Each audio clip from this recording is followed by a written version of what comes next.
Freemasonry is a secret fraternal order that has existed for hundreds, arguably thousands of years, and is now operating in most every country in the world. Masonry promotes itself as a philanthropic club for men of morals, and they perpetuate this image through members of the first three blue degrees.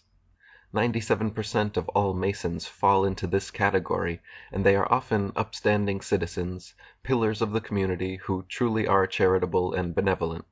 However, the higher degrees, the inner circle of World Freemasonry, use the society's worldwide influence to advance their control. Acharya S. wrote, "Although the Brotherhood of Masonry appears to be relatively new, it is in reality the oldest continuous network on the planet, dating back many thousands of years, beginning when stones were first dressed. Masonry today has a generally sinister reputation because the people suspect that this powerful brotherhood has been manipulating and exploiting them. However, the average Mason has never been in the know and is therefore merely a member of a social club. Nevertheless, the higher-ups have indeed had their hand in creation on this planet on a large scale for a long time. The Masons are there, perpetually hidden behind the scenes, leaving clues to their existence as a brotherhood, some of which are evident yet still not seen. For example, the biblical Nimrod, the king who built the Tower of Babel, is considered the first Mason." Jim Marrs wrote, "The ongoing connective tissue between the modern and ancient secret societies has been Freemasonry, which existed as a formidable force long before certain lodges became Illuminized. During the late Middle Ages, when any opposition to the Holy Roman Universal Catholic Church was forced deep underground, among the only organized groups able to move freely throughout Europe were the guilds of stonemasons, who maintained meeting halls, or lodges, in every major city. The Masons, who traced their own secret knowledge of architecture and building back to Egypt and beyond, were essential in the construction of Europe's churches and cathedrals. They were the direct descendants of early guilds of Masons which existed both in Egypt and Greece, and utilized esoteric construction techniques in their craft. These techniques had been passed down through the sects and mystery schools, and some continue to confound modern builders. Freemasonry evolved over the last 1,000 years from the Knights Templar, and before that traces its roots to ancient Egypt, the Egyptian mystery religion and esoteric schools. Some believe the original Masons were the builders of the pyramids, or that they hold the secrets of those early master Masons.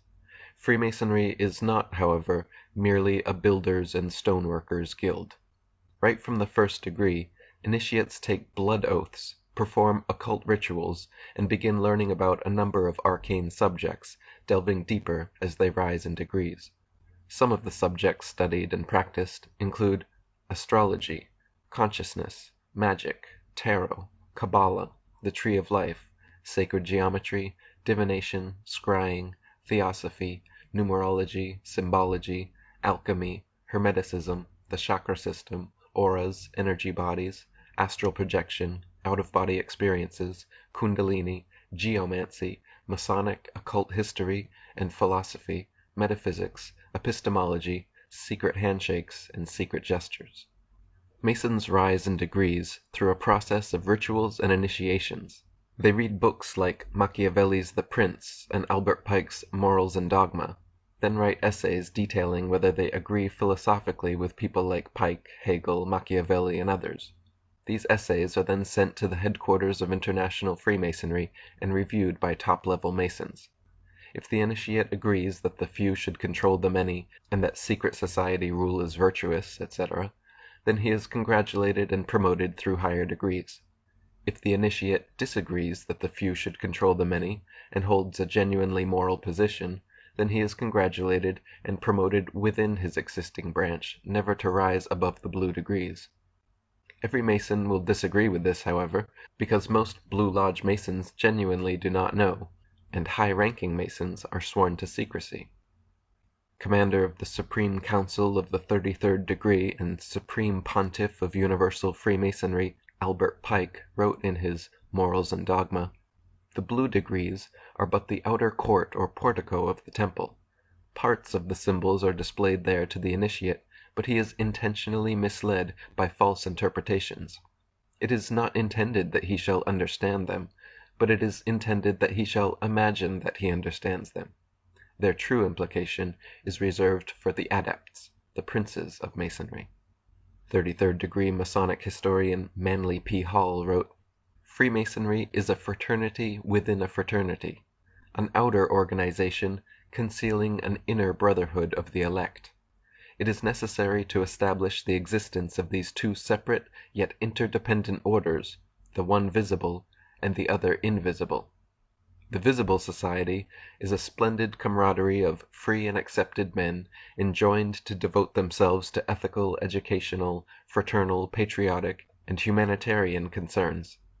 The invisible society is a secret and most august fraternity whose members are dedicated to the service of a mysterious arcanum arcandrum, a sacred secret. Those brethren who have essayed to write the history of their craft have not included in their disquisitions, a formal discourse or treatise, the story of that truly secret inner society, which is to the body Freemasonic what the heart is to the body human. In each generation only a few are accepted into the inner sanctuary of the work. The great initiate philosophers of Freemasonry are masters of that secret doctrine which forms the invisible foundation of every great theological and rational institution. The process from a 1st to 33rd degree Freemason may take 10, 20, 30, or more years, but is not based on time.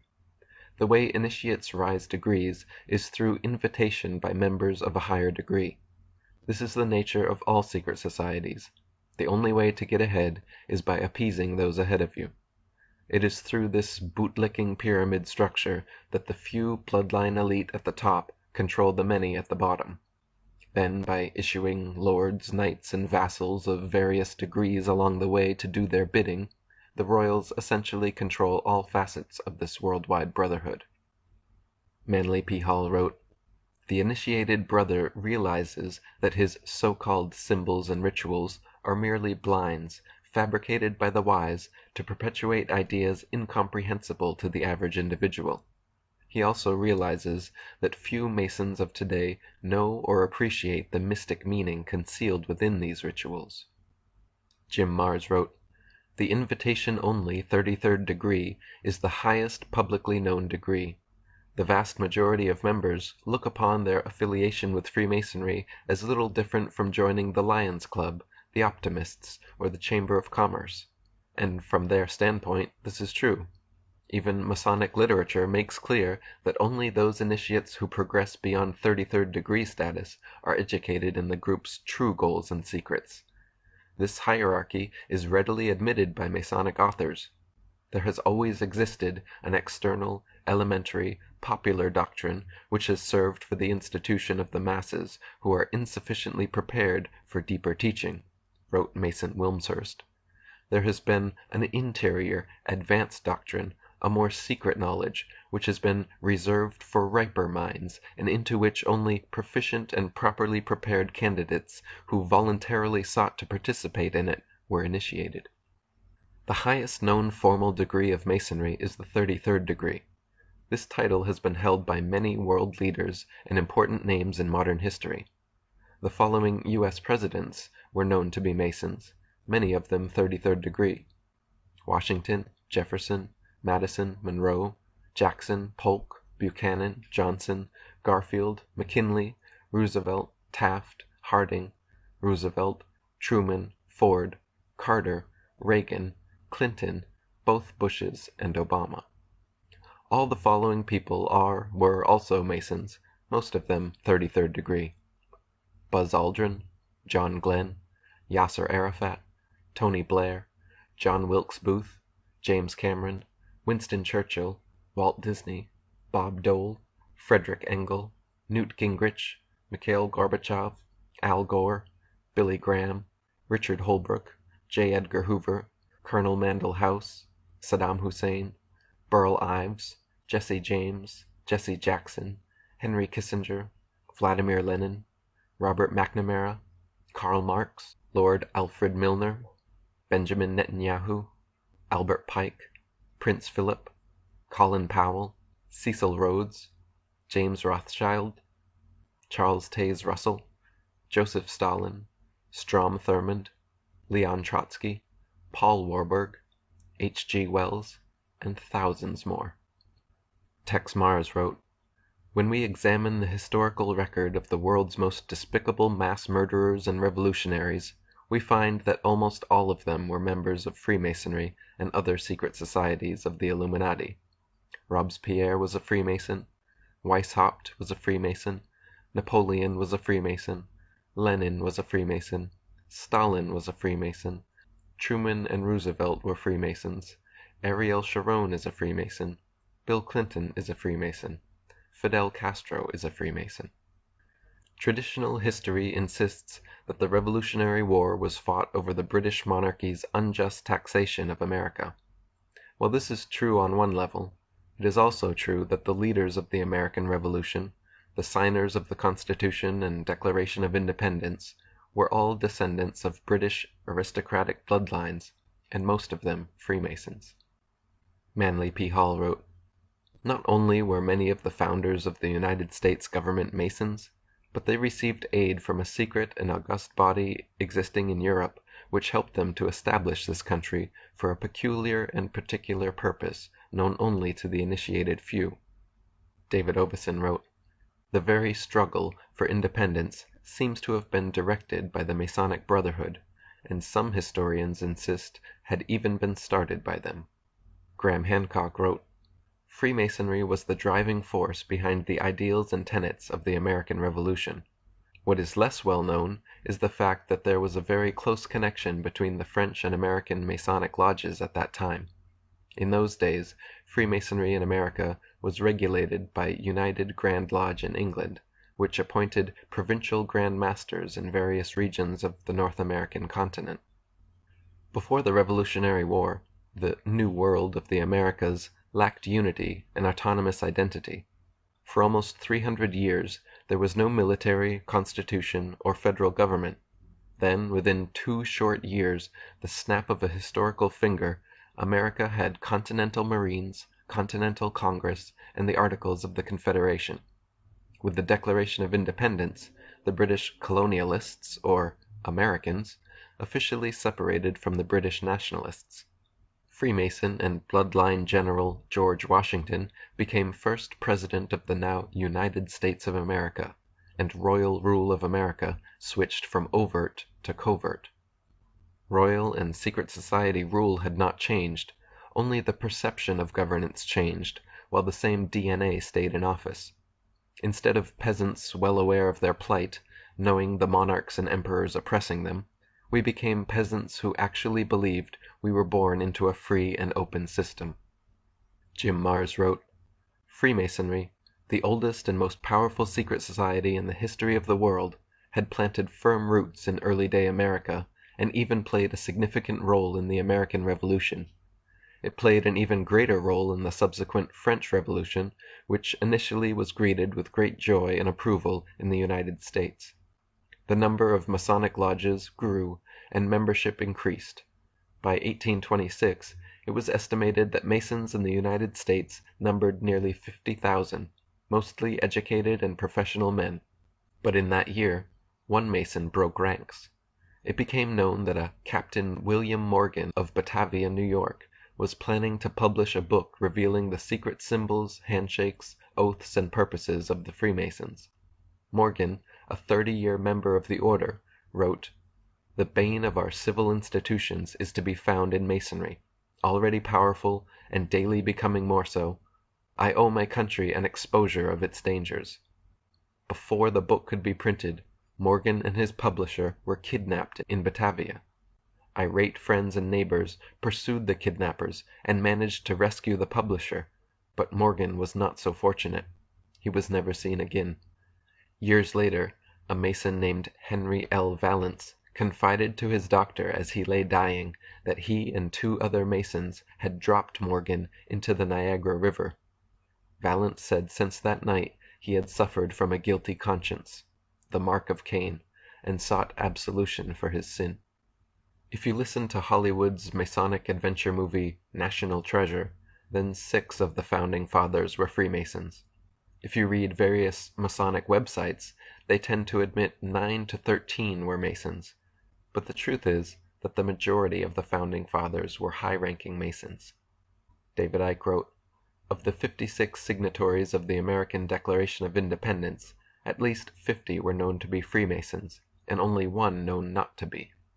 Ralph Epperson wrote, "The Supreme Council of the 33rd degree of the Scottish Rite of Freemasonry has told the student that 13 of 39 original signers of the Constitution were Masons. It is also interesting to note that there were 39 signers, exactly 3 times the Masonic number 13. 13 is an important number to the Masons. There are 13 degrees in York Rite Freemasonry, and there just happen to be 13 original colonies, including New York. New York is known as the Empire State, with the Empire State Building. But whose empire? Who's the emperor? Perhaps the York Rite Freemasons could tell us. 13 Masons signed the Constitution, along with 26, 13 times 2, non-Masons, making the 39, 13 times 3. There also just happens to be 39 members of the Rockefellers' Bilderberg Inner Circle, and 39 floors in Rockefeller's United Nations building. The majority of the U.S. founding fathers, the Senate, and the presidents have been Freemasons, but those who were not usually had nothing good to say about the organization. President John Quincy Adams wrote, "I do consciously and sincerely believe that the order of Freemasonry, if not the greatest, is one of the greatest moral and political evils under which the Union is now laboring. A conspiracy of the few against the equal rights of the many. Masonry ought forever to be abolished. It is wrong, essentially wrong, a seed of evil, which can never produce any good." President Millard Fillmore wrote, "The Masonic fraternity tramples upon our rights, defeats the administration of justice, and bids defiance to every government which it cannot control." President Ulysses S. Grant said, "All secret oath-bound political parties are dangerous to any nation, no matter how pure or how patriotic the motives and principles which first bring them together." Supreme Court Chief Justice John Marshall said, "The institution of Masonry ought to be abandoned as one capable of much evil, and incapable of producing any good which might not be effected by safe and open means." And Rev. John G. Stevens wrote, "Masonry was a state within a state, and that one day Masons would overthrow the democratic government of the United States and would crown one of their grand kings as ruler of this nation."